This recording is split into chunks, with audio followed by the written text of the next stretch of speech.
For the repair of holes from screws and nails, you'll need the following tools.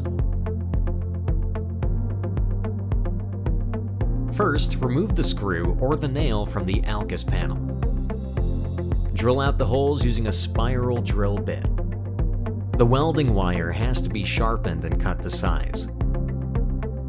Next, drive the welding wire into the pre-drilled hole.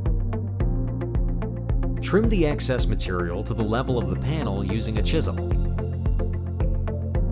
Smooth the panel surface with the paint scraper. The alkus formwork panel repaired in this manner continues to provide services in exposed concrete quality.